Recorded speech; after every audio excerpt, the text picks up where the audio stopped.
Hey, what's up, everyone? This is Jason Tucker, and this is WP Watercoolers, the WordPress marketing show. That doesn't work, Bridget. We'll have to fix that. No, This and this is number the WordPress 155. marketing show on WPwatercooler. I know. Well, I don't have it written down that way. Episode number 155, landing pages, best practices.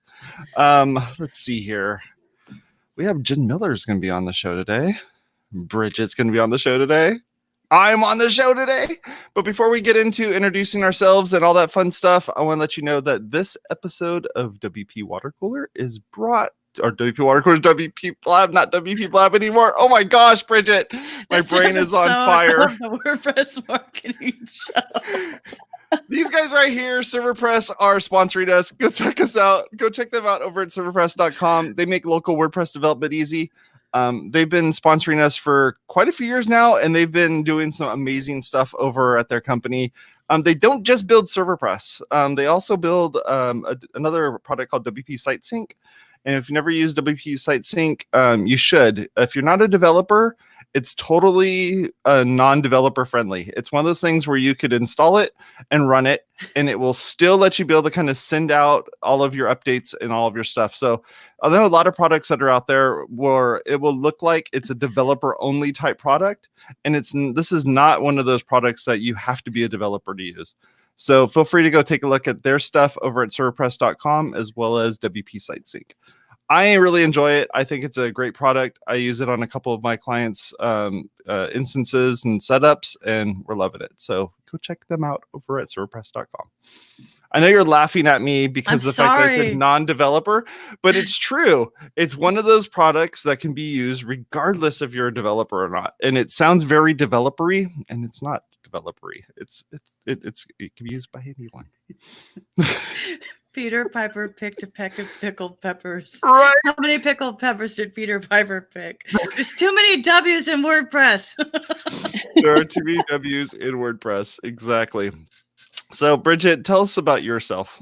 Hey, everybody. I'm a social media marketer and copywriter for WordPress products and agencies. My new ebook for small businesses to help you with your content is available for sale on my website, bridgetwiller.com. It's only 8 pages because I don't sell fluff. Ooh, awesome. Nice. I'm Jason Tucker. You can find me over at Jason Tucker on Twitter. My website is jasontucker.blog, and I do this show as well as another show called WP Watercooler. And this week on WP Watercooler, we're going to be talking about misconceptions and the myriad of misconceptions in WordPress.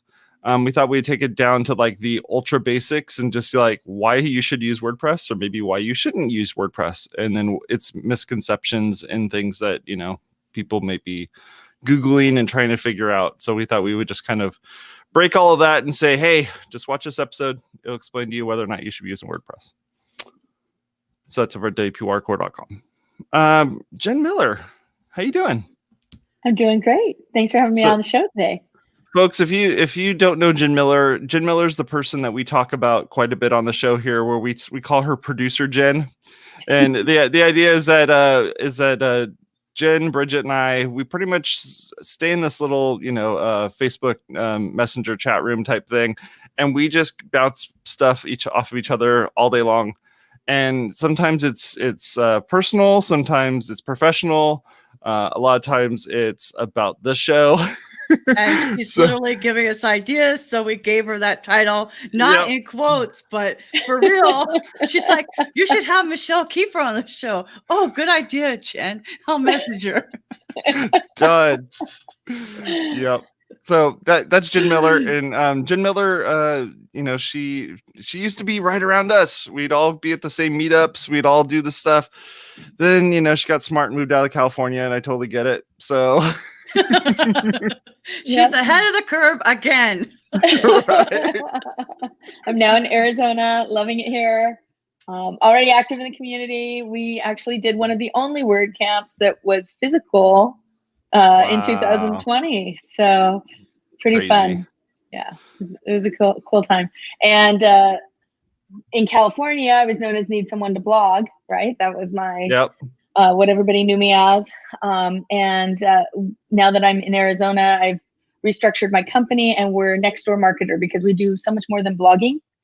And so what we're trying to do is help people to reach the people next door to them, their local markets, on a variety of levels. And with copywriting, social media, email marketing, whatever it is that our clients need, we help them find the solutions. I love that. That's awesome. Yeah. And you want to know how the name Next Door Marketer came about? Of course we do. Okay, so my my next door neighbor, when I lived in Huntington Beach, Richie Blake, was talking to his son one day, and I heard the story from his son. And he made a reference to the fact that you never know what the people, what people do for a living until you start asking and start looking at their lives and figuring them out. And he said, like, take Jen Miller, for instance. She lives 2 doors down from us. Do you know she has a business that employs people all over the world? And, that she started it from basically nothing and has grown in the last 6 years. And so he was telling his son this story. So his son came over and he's like, tell me about your business. And I just thought, you're right. It's the people next door who make differences in our lives that we don't necessarily even know what they're doing. We're friends, we're neighbors. And I just thought, as I wanted to share my expertise, I want to start with the people who are right by me. And so that's where the Next Door Marketer idea came from. That's awesome, Jen, because you're getting a better response than I am. My neighbor literally asked me 2 days ago, what is it that you're doing sitting at your computer all day? Because I'm right here in the front window where everybody walks up the stairs. And I said, well, basically, I do social media for people. And she said, they pay you to do that? And I go, yep. Wow. Okay, Mom. That's definitely yeah, geez. That's funny. Wow. I don't understand. And it became a very long conversation. It ended with, I put words on the internet. Oh, man. Well, speaking of putting words on the internet, we're going to be talking about landing pages today with Jen, and we wanted to kind of go through what's a landing page, why you need a landing page, how we should start with landing pages, and kind of getting all that figured out. So, how do you gals want to kind of navigate this? So, can you define for us, just in case some of us are self-taught, developers doing their own business, making products, this in the context of small businesses within the WordPress and software ecosystem, Jen, like a lot of us are self-taught. So could you just, for the clarity of the conversation, define what is a landing page? A landing page is a page on a website, or maybe even an independent page on a different platform that you direct people to have them sign up for a specific product, service, or subscription.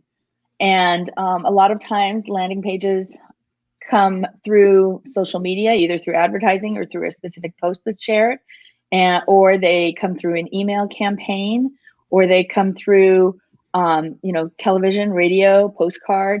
And that instead of a general website, a landing page has a specific intention, a specific action you want the client to take when they get there. And so all of the content on that page is directed towards getting them to push that button, fill in the form, etc. That's very comprehensive. I listen to a lot of ESPN radio lately, and I keep hearing these commercials, linkedin.com/jobs, linkedin.com/jobs, or the newest one was bambi.com/ESPN. And, at first I was like, why are you doing that? But, why does somebody say it that way? Why don't they just say Bambi.com? Why do they say Bambi.com/ESPN?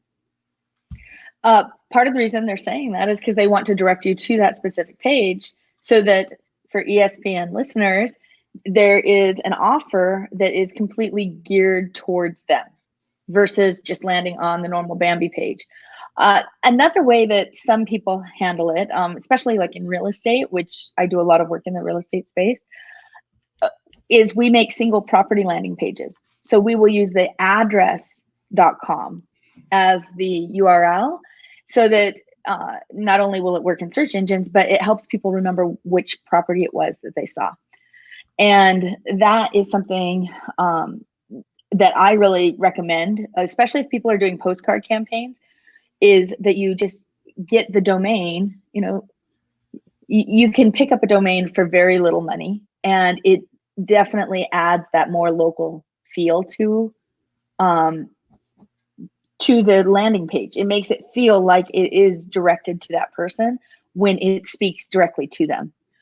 Now, Bambi.com/ESPN that you mentioned, what is happening there is Bambi.com is trying to show their entire, like all their offerings, but they're saying, if you go to /ESPN, we have something just for you listeners. And so they're trying to help you and make you feel like you're in a special club.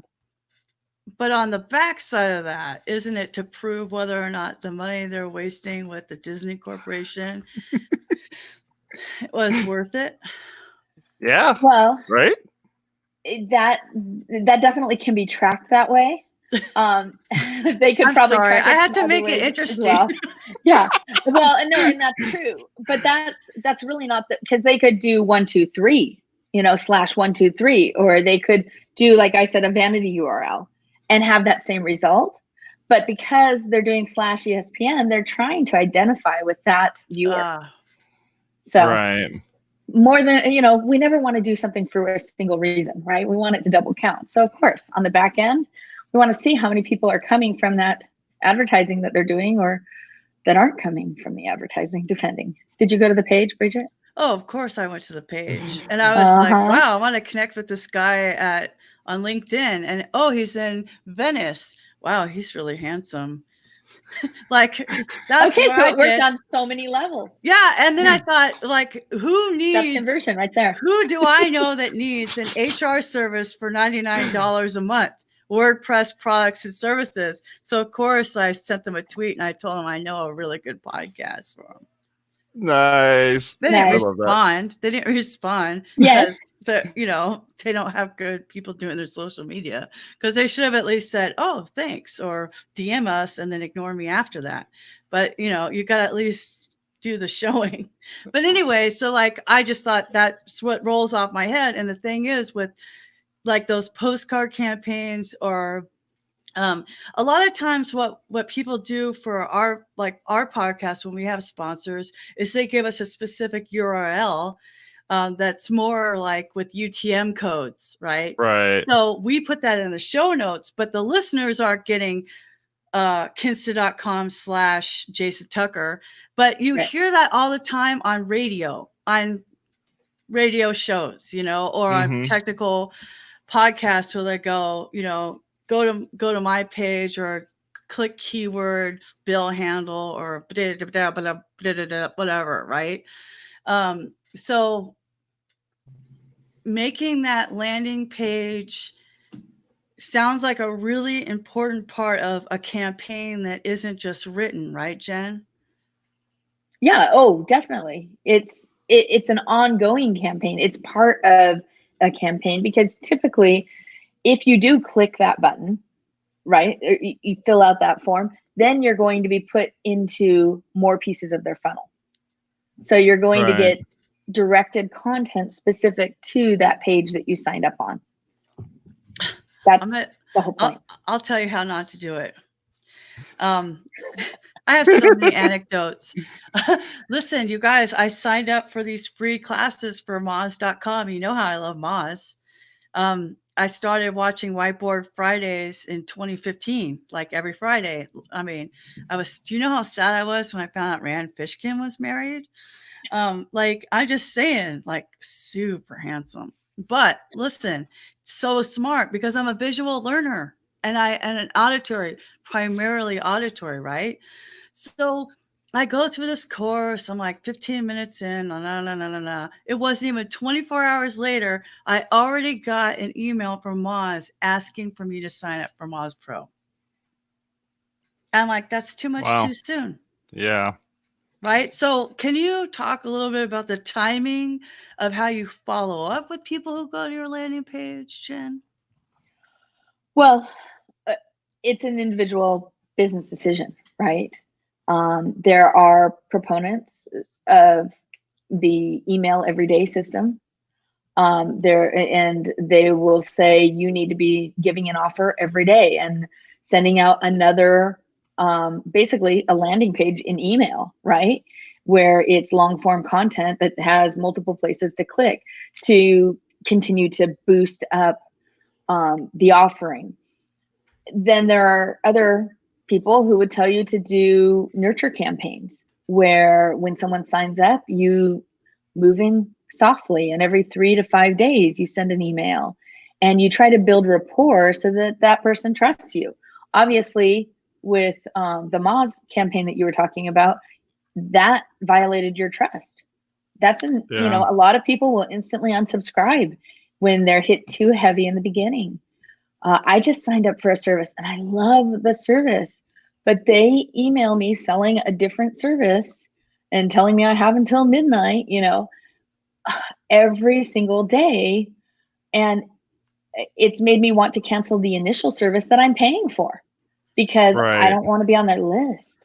And so especially now when people are pretty much trapped in their homes, you've got to be so careful with that.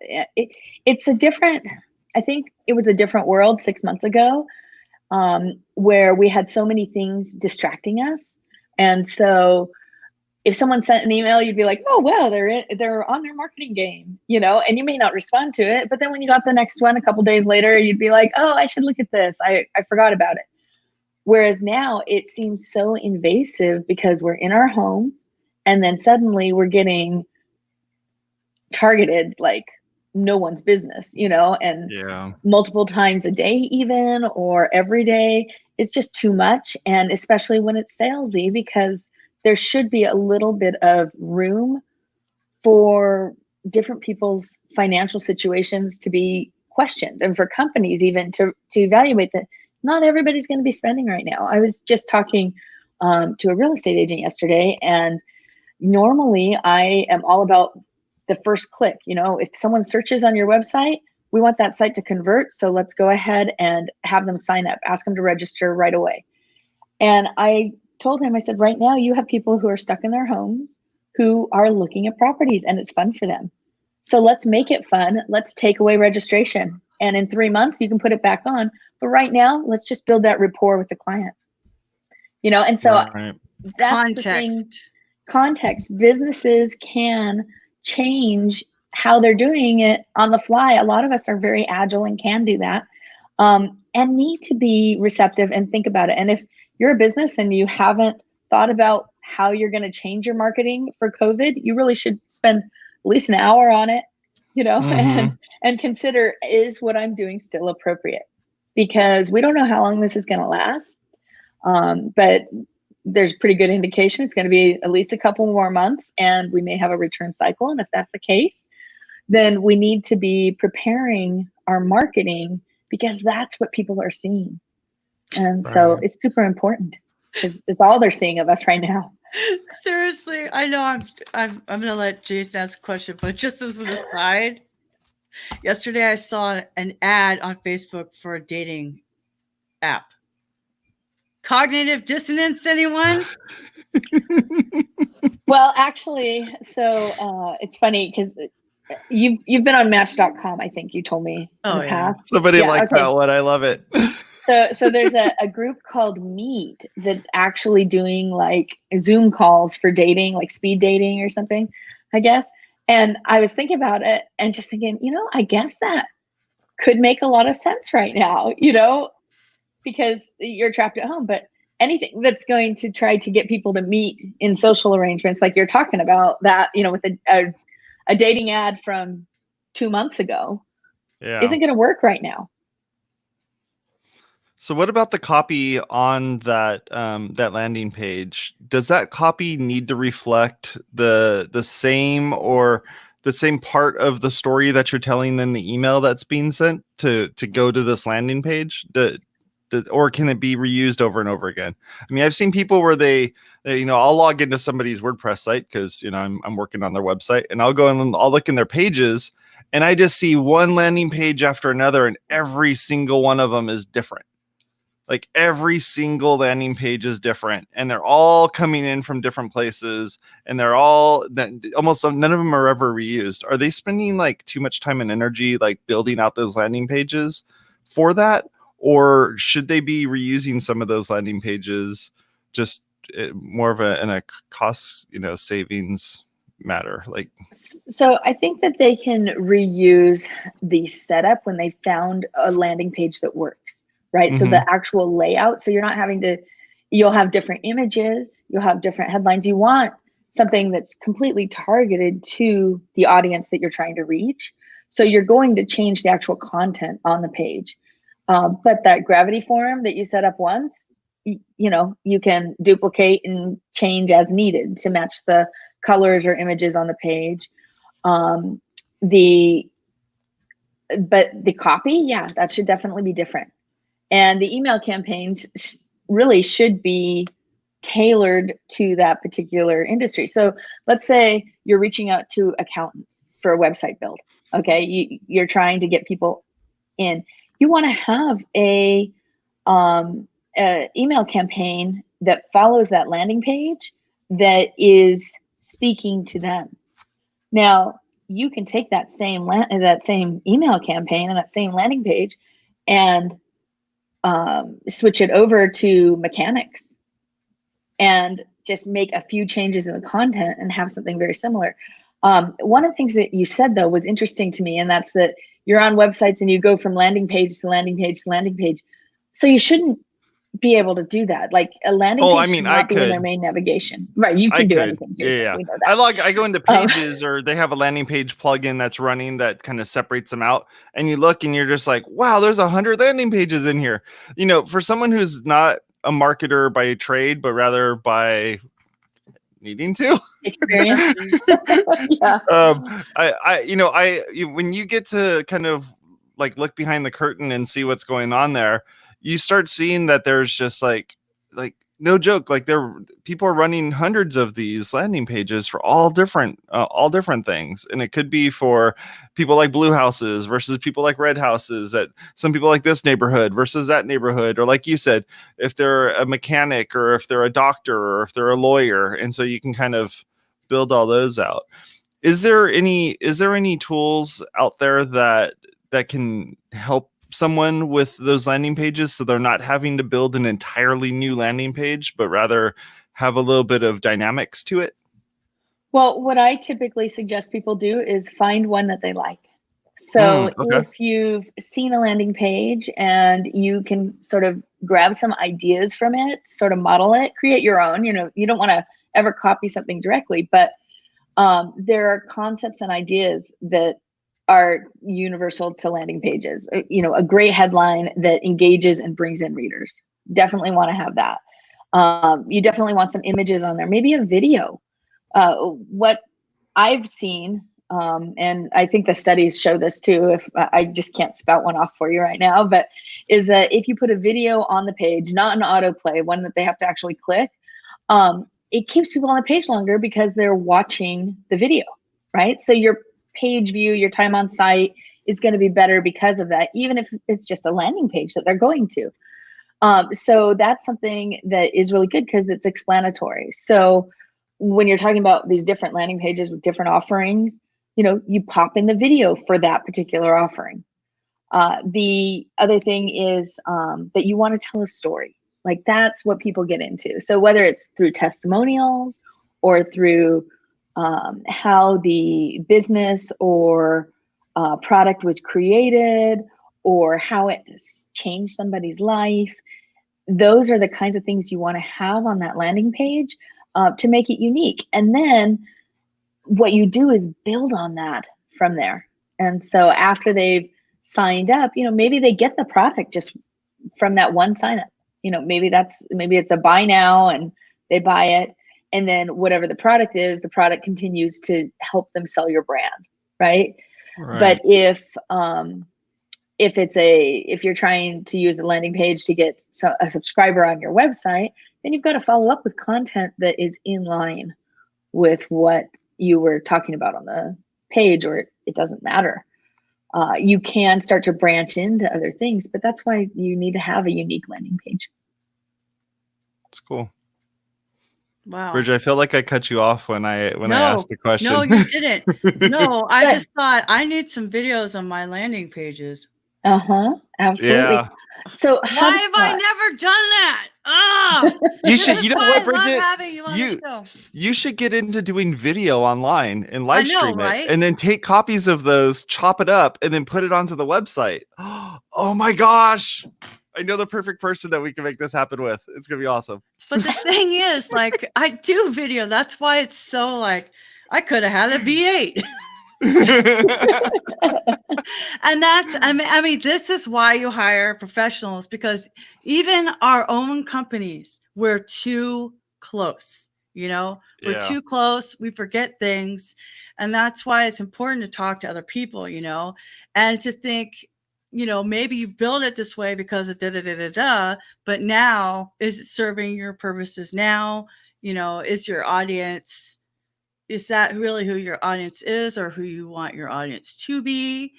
And so one of the things that I find helpful, Jen, is when you're saying that the copy should be specific to that audience. So we're assuming, for the sake of this conversation, people know what that is. But it sounds to me like the optimal pairing, the peanut butter and jelly of this, is landing page with an email campaign. Or it either starts with one and ends with the other, or starts with one and ends with the other. Or it could be, email campaign is what's, I think, most regularly used. So that's what I typically say. But it could be the phone call. Could be set an appointment is your call to action. And you are offering a 15-minute phone call, and that leads to consulting. It could be buying our product, and you can have a long form content explanation. The copywriting just continues to explain why they need this product so bad, and then buy now, and then it's done. It's a sale. But when they go to check out, oftentimes you'll find on these type of landing pages, there's a second offer that comes in, or there's a join our mailing list, or there's a, and that gets that continued relationship, because all of our marketing is relationship marketing, right? It doesn't matter if it's a cold lead off the internet. We want to bring that person into our tribe, our sphere, our, whatever you want to call it, but they become part of our base once they've interacted with us and made the choice to follow us in one way or another, whether it's through a purchase or through a sign up or through, pushing a button that gets them on our email campaign. Wow. I never thought about using a landing page either after a phone call or after a some type of interaction with the customer that's more of a personal level side of things. I think that's a clever idea, and I think that's probably why people own a lot of domain names. Mm-hmm. So you're not having to put in // blah blah blah / blah blah blah / blah blah blah. You can actually just go straight to this one, domain that just takes you there, and you don't have to know what the code is or know what special, web address it is or something like that. It just kind of gets you there. I also like the idea that you were saying of when you finish that conversation, that link is going to be, here's where you should go to.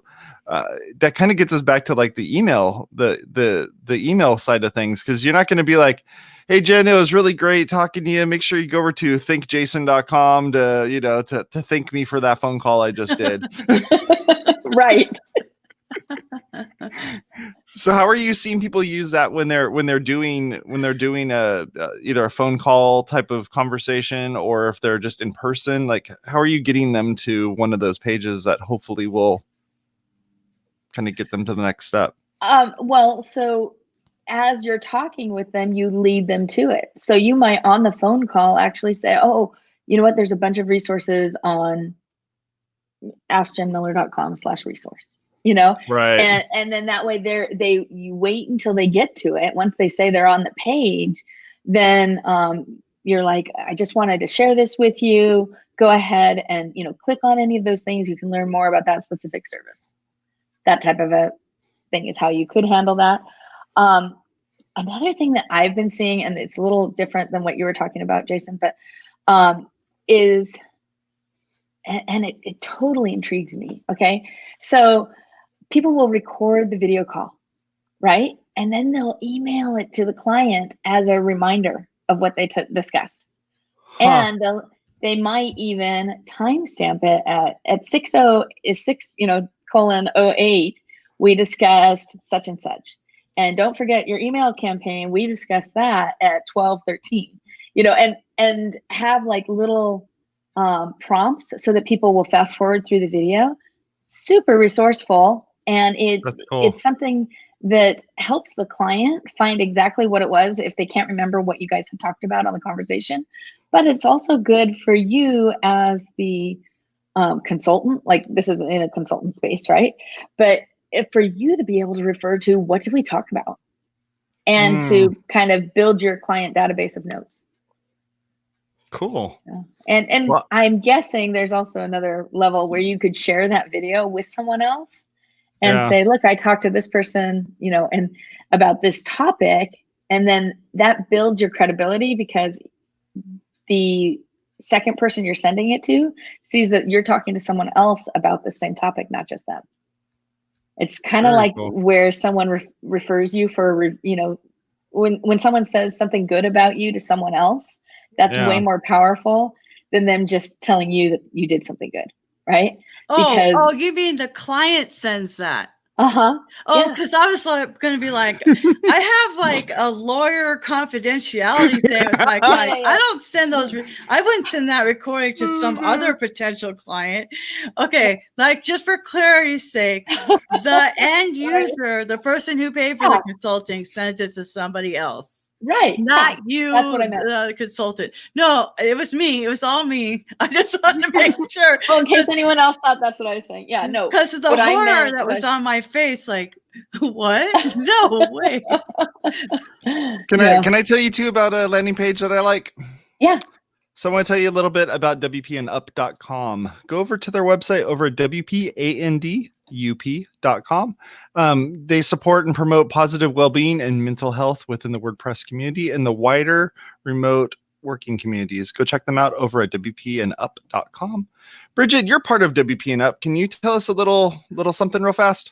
Yeah, WP&UP.org is one of my favorite charities and clients. I do their Twitter account and LinkedIn and Facebook. So say hi to everybody. But one of the things that's really great about it is, and we probably don't talk about it as much as we should because of the confidentiality, but we have people available 24/7 if you are feeling stressed out. And I don't mean stressed out. I mean, anywhere from stressed out to panic attack. I mean, if you're having suicidal ideations, call the national hotline, which I don't have memorized at the moment. But you can go to WPandUP.org/talk, and there is somebody there to talk to you either on video and Slack or what have you. This is really a hard time right now because so many people that have children in school are also doing their work, which some of them didn't do at home, with kids at home who need help with their Zoom calls and their Google Classroom. And everybody is losing kind of that original, like, okay, we can do this together. I'm seeing it a lot in my view of my peers. It's like becoming really tough. So if you just want to talk to somebody, sometimes it helps, just talk it out, say, you know what, it's going to be fine. Business matters, mental health matters, or just how are you? We have a channel in our Slack that's just how are you? And sometimes it's nice to just say, you know what, I'm doing okay today, but yesterday I cried a lot. Awesome. Well, thank you for that, Bridget. I appreciate that.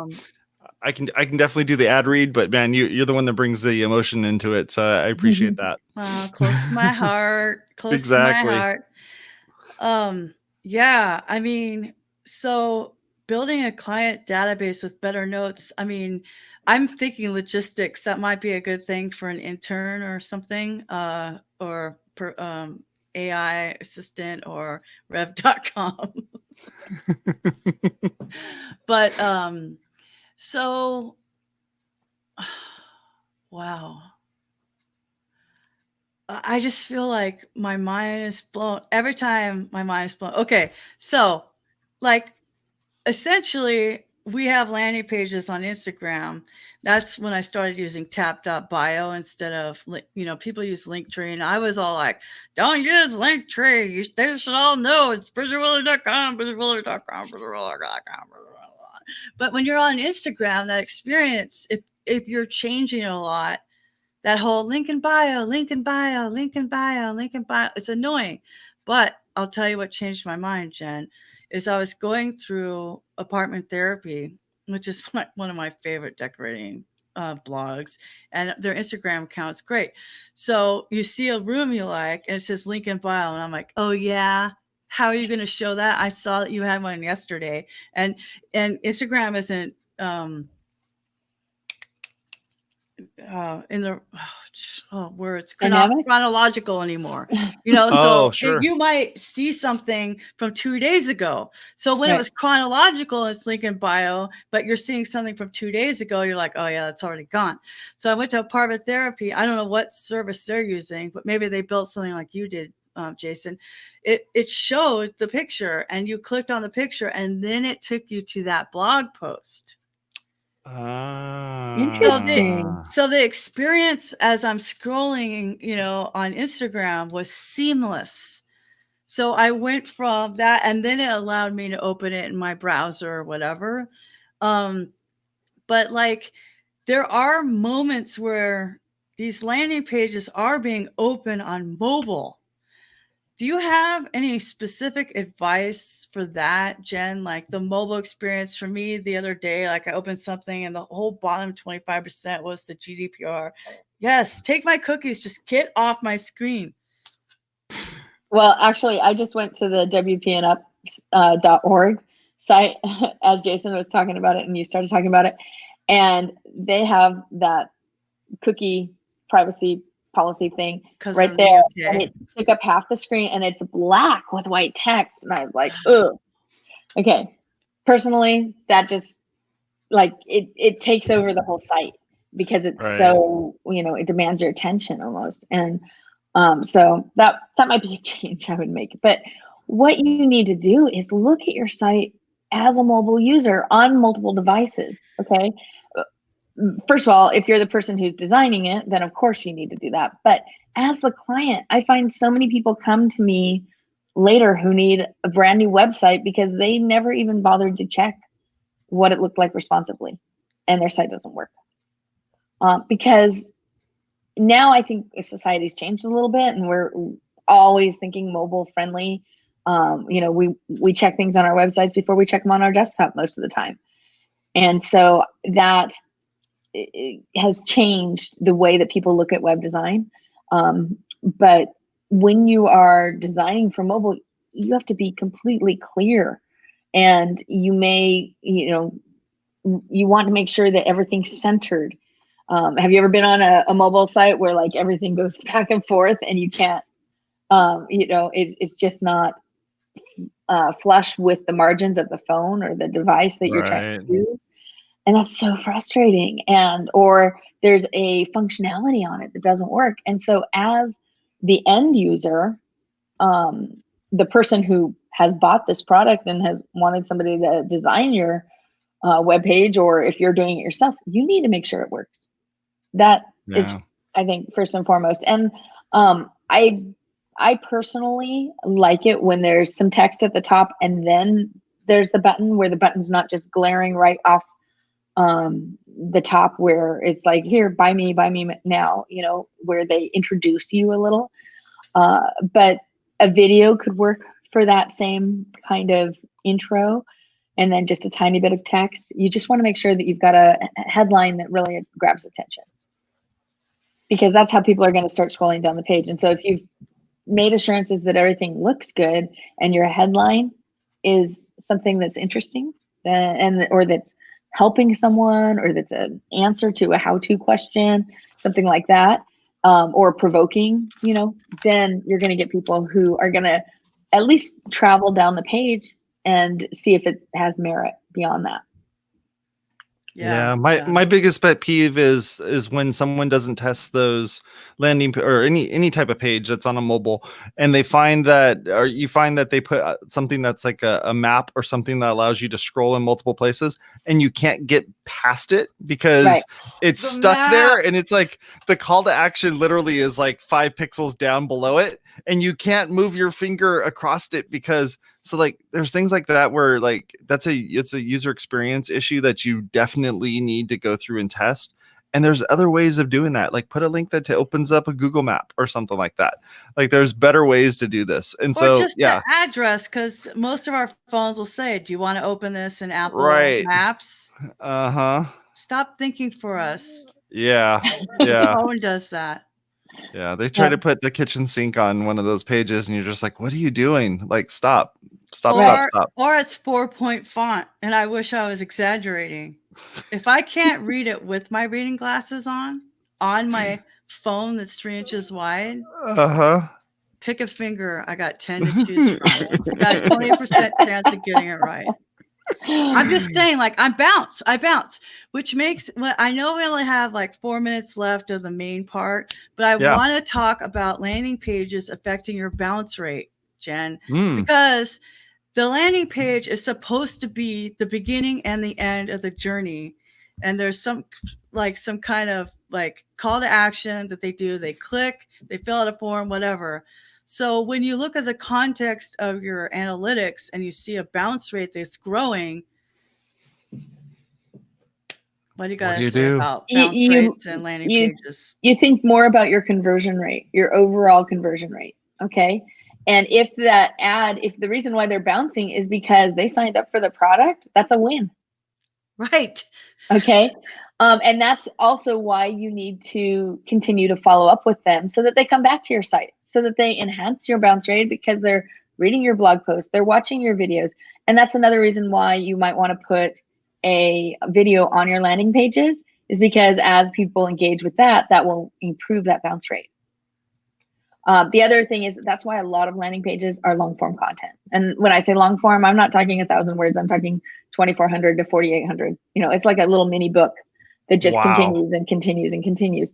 Of course, that's not something you're going to want to market necessarily on mobile. But if you're selling some kind of intellectual property, that can work really well, because you can spell out different scenarios. You can bullet point things to make the content look attractive.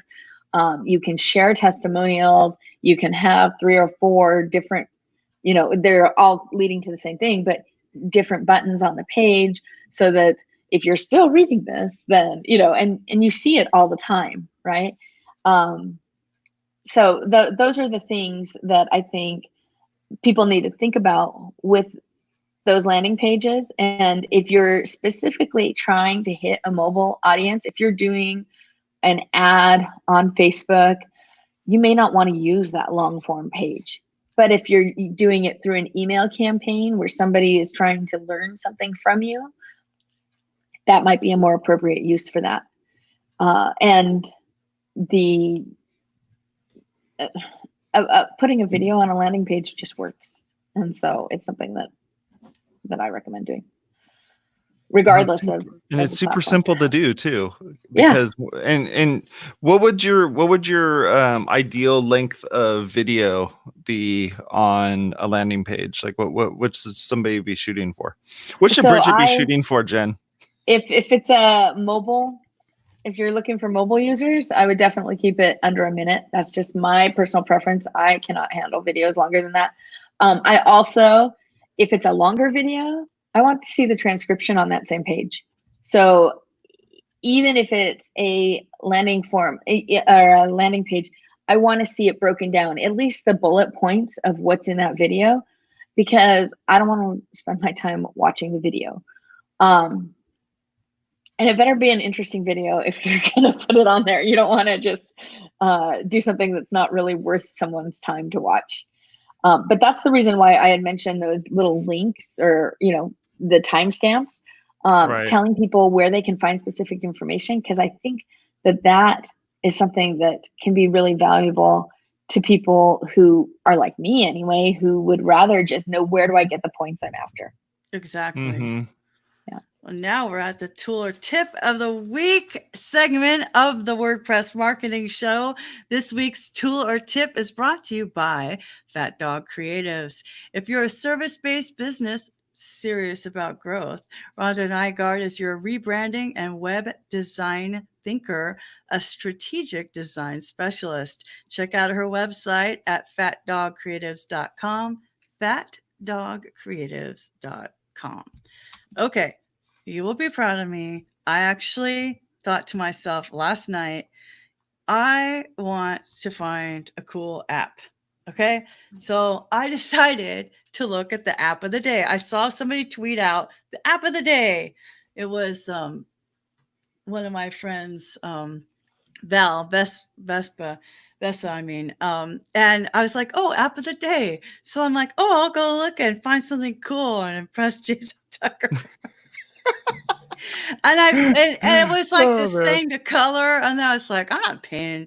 And I hate this. I hate this when you download something and then now it costs. Just tell me it costs right away. Like, I want to know that it's $3 or $10 right now. I don't want to download it and then I try to use it and it's like, oh, sorry, it's more dollars. So I went and found, so I just scrolled. I didn't even realize that the landing page on the App Store, you know, has all these things. So I just kept scrolling, found one thing I might talk about later. I'm going to use it for a while. And then I found this thing called Curio, Hear Great Journalism. Oh my goodness. Okay, because it's not a screen reader, so it's not, and it's not as lame as like some of my Kindle books, wah, wah, wah, wah, where you're turning it to Pepper and Patty, you know. So I was like, oh, somebody reads these news articles to me, someone who's auditory, yes, and the narrations are great. And even like Financial Times, The Economist, The Guardian, actual, you know, subscriptions I would want to buy separately are all in this app. And so you could go to the right thing. I decided to do the $7.99 a month because I thought, oh my gosh, this is so great. Last night I turned it on, fell asleep. It was great. I woke up to a really great discussion about time on site and time on page was very long for Bridget. No, but that's the thing. It's like, that's what I want. I want the talking to kind of calm me down, because my anxiety is blah, blah, blah, blah, blah. And sometimes classical music works, but I'm still thinking, you know. But anyway, so this morning when I woke up, and woke up intentionally, it was a panel discussion about the most important news of this week about COVID and how things are going to change. And it's not talk radio where it's like, I love the progressive ads. They're so good on ESPN because they're like, and now we're going to talk about who's the best fighter all the time. It has two guys talking over there. And I said, and I'm and they're all talking at each other. And she goes, my thoughts exactly. Progressive insurance, you know, like that. But so it's not that like agitating argument. It's more like NPR this way, where people are actually having a discussion and you're getting like 5-10 minutes max. And I'm like, oh my gosh, that was so interesting. And then if something comes up next, because it'll autoplay the next thing. And I'm like, I don't really care about millennials decorating their house. Then you thumb it down like Pandora. Huh. So no, cool. I don't ever want to hear this article. This one was good. And then I was drinking my coffee, listening to the next one. And I'm like, this is the kind of news I want, not the blah, blah, blah. Because I'm like, Jen, I want the bullet points. What do I need to Right. know? 1, 2, 3, 4, 10. Otherwise, I don't want to listen to your speech, governor, politician, whoever. I literally tweeted the governor's office. I'm like, can I just have a copy of the transcript? I want to read what he has to say. I can read it faster than listening to it. You know? Yeah. But I loved this app because it's really good material that I would read anyway, but because it's my job to be on the computer or on my phone reading, sometimes I'm just done. I don't want to read one more thing. This I happily spent $7.99 for, and I thought, well, if I get a good night's sleep, then it's worth it. I'll cancel it. And I'm like, I woke up, I was like, this is great.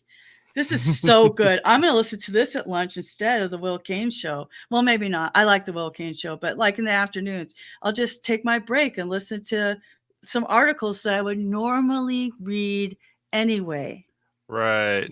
And the people that are doing the reading have great voices. The sound quality is good. It's not mechanical. Really, really great app. That's cool. Thanks for that, Bridget. You're welcome. Jen, you got something? I do. It's not something necessarily new, but I found a new use for it. It's Marco Polo, okay. which I know both of you are on because I already looked you up and saw you were both on there. Oh, I am? But yeah, you are. Yeah, you planted that flag and then you ditched it. Probably. You ditched it. Okay, so here's the thing. We were talking about ways to engage our clients, right? Okay, so my kids, I have several adult children who live all over the United States. And so one of the things we've been doing to kind of keep in touch with each other is using Marco Polo. And what's great about it is you can just say what you have to say, and then people respond. You know, you can do a group that individually they respond. And it's sort of like Zoom call, but it's not, because you can do it live, but you don't have to. You can just send it and forget about it. So Video it's like sending a voicemail. text video. Yeah, Yeah. exactly. Video voicemail. Perfect. But I was just thinking, so with our blogging business, one of the things that sometimes happens is we don't necessarily have a lot of touch with our clients, right? We sort of just take it over and they love what we're doing. So we don't, maybe every 3 months we have an official consultation call or something. But I thought this might be a fun way to keep people sort of abreast of what's going on a weekly basis. Just a 2-minute or 30-second reach out using this technology, which doesn't take a lot of preparation and can be done by me or anyone on my team. And there are ways to set up groups. And so I started to think that this could really be an interesting tool to use for client communication. Yeah. But and the other thing is that with the earbuds, with Jason, that you only need one. So my pest exterminator showed me that I can charge one and keep one in my ear at all times. And that's been like a game changer for me. So I just want to make sure everyone's aware, because Bridget wasn't aware of that this morning. So no, I have the wire still. I'm like a Luddite over here. It's all right. We know what to get you for Christmas this year. How about that? Yeah, I like Marco Polo because it takes you away from having to schedule out time to make one of those video calls. That drives me crazy because I'm just like, oh, I'm stuck. Like I'm literally stuck on this call with these people that I do want to have a conversation with, but I didn't want to have it right this second. Yeah. It's like, it's one of those impromptu video things, and you're just like, really? I don't want the impromptu-ness. I also, you could just watch it, and it takes like, if it's a 10-second thing the person's going to say, and they're trying to show you the reason why they're doing it is because it's video or whatever. I get it. Much better than having like a full, it's like, this Zoom call could have been an email. It's like that. It's this Marco Polo thing could have been an email, but should it be an email? No, it needed to be video because the person was trying to have a more of a personal conversation with you by using video. Right. It looks like a family friendly version of Snapchat. Yeah. Or Zoom. Yeah. I mean, it's like Zoom on the fly. right? Uh-huh. So, because you can put multiple people on a call together, and Okay. Yeah, so I just thought there's a lot of opportunity there that I had never thought about until this week. So my coworker uses it and got me into at least signing up for it and playing around with it a little bit. And it was yeah, it was really cool. I enjoyed it a lot. Yeah. So I wanted to tell you about something that I was trying to find a good solution for, which is captioning. I know we've talked about captioning, even on this episode, we were talking about like having a transcript or having, any of that sort of thing. And I've been using all sorts of different things to kind of pull this off. Rev.com is one of them. And they have an AI version of their thing called Team, Team, I think. So there's like an AI version of it that will do it. And it's a little bit cheaper. But I wanted something that would do it on the phone. Wow. I live off of my phone. Like I don't touch this computer unless I'm doing this type of work or I'm doing some type of web development. This is my computer. Like this is the way that I interact with people. And so I downloaded this app called Caption This. And Caption This, I'll show you real quick what this thing does. Is it makes it so that you can caption the video that is being recorded off of the phone. So if I go in here real quick, and all right, so I'll pull this up real fast. So here's me, and I can record a video. Oh, it doesn't like it when I'm streaming it. Oh darn, I didn't test this part of it. But anyhow, what it does is it lets you you can record yourself on a video here, and you can see it down at the bottom here. You can pick from these different selections as to like how you want that caption to show up on the bottom of the screen. And what's neat about it is it automatically does it. So you don't have to do anything extra. It just kind of just does it. And so that's cool. Yeah, I was playing around with it for a little while to kind of see, is this something that I could use for for the show or use for any of the types of video stuff that I'm putting out there.